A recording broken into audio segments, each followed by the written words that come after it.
Okay, I just took this off from my Xbox console. Apparently, this SSD has now the same issue. Keeps randomly disconnecting when when you're trying to run Xbox games on it. I don't believe it. This came from my IdeaPad Flex 5i. It doesn't even have a lot of device feeds. And now, this thing is dead. Again, I'm gonna have to put this to e-waste. But for now, I'm gonna keep this in the closure for now. I am getting a new Sapin SSD from Sapin. This is the Sapin enclosure. It's gonna probably come in like the weekdays, but I'll definitely do an unboxing of it. But it's not gonna be this one. So this stopper, I have to try not to lose this stopper here, because this stopper here you can easily lose. This is my old enclosure. I'm using the stopper from in the enclosure because I lost this stopper before because it got thrown away, because yeah, you don't really have any use for it. So if I take this out, technically I can place it here, I think, and it does stay. However, I need this to be for that other SSD, and you just put it in and you slide it down like that. Then when you put the SSD in, this thing's a lot more looser than my new one, because this is worn. It's a lot more looser, as you can see. It's not as stiff. It doesn't have that nice. It doesn't have that nice click thing as well. So you go ahead and put it in like this. Now this does support SATA drives as well. So when you put it in, you push this stopper back a little bit, push down, and there we go. Got it clipped in to the SSD like that. And so we have to close it. See, this one clicks a lot more less. In fact, I have let's see if we can get my other SSD out. This is my other enclosure here. The brand newer one, as you can see here. This thing's a lot more stiff. This one uses this SSD, and watch when I close it. That's a much better click. So this one here, I think because this is worn, as you can see here, it's a lot more looser, and doesn't have a nice click either. So this one here is a lot more used. So see how I could literally do this without like any play.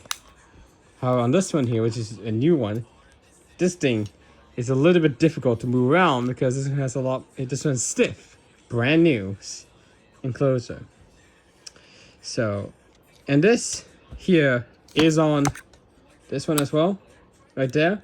But since I'm using 2242 SSD on that one, I need the stopper. This one I don't need the stopper. So you see here, this SN550. This thing has not cracked out on me, and as you can see, and this one's also a Western Digital one as well. If you look on the back, right here, it's almost the same, just different serial number markings. So, and I may actually put this Western Digital one into that Dell PC or something.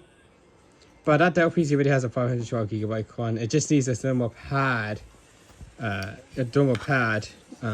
to dissipate heat, because when I did a crystal disk mark on it, it actually reached the temperatures over its operating limit. So, and close that, and then it's very stiff. And this is actually the cable that came with the new one. Same cable, no difference. Only difference is the back. This one had a sticker right here, and this one here is actually engraved into the enclosure, which is kind of interesting. This one here, I believe the warranty has already expired on this, because you see, and also plus the serial number is kind of messed up as well. But this thing has been a reliable enclosure as well. So if I go ahead and open this up, you can see this thing has been such a reliable enclosure, and it does accept multiple of these SSDs as well. So But this one has bitten the dust again. This one has that same control issue as my Saturn drive. So for now, I'm gonna keep it in here until I get my new SSD. Then I'll put that SSD that's in here right now in to e-waste. So that's what I did to my Saturn SSD. But I can't believe it. I can't believe that this SSD here is like. I can't believe that this thing had failed on me again. Like, why? Why is that a thing? But if we look this up, so basically you can't really just put it like in this way, vertical. Even if you try like this, it kind of doesn't go in. So if I go ahead and put this in like this,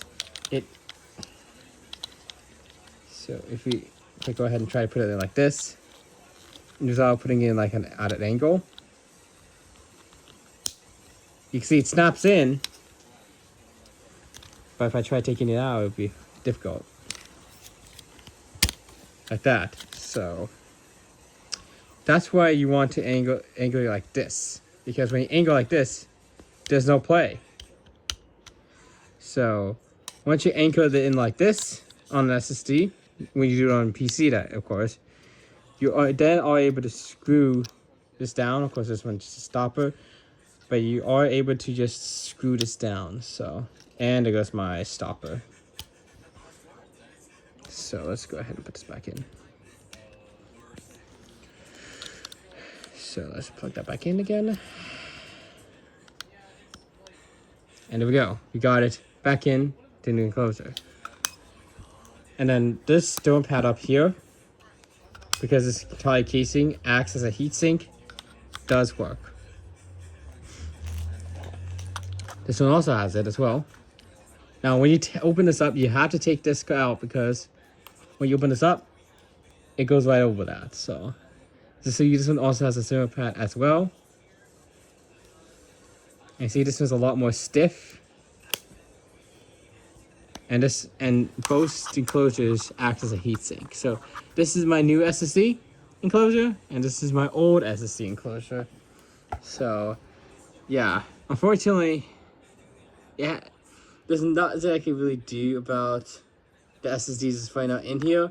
It's clearly broken because on the Xbox it keeps crashing a game that my friend was playing on it. So yeah.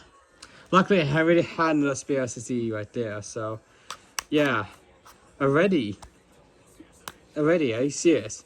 Two SSDs had failed on me again. Why? Two SSDs had to fail on me. Why is that the case? Why is that the case? Ugh. I have no words.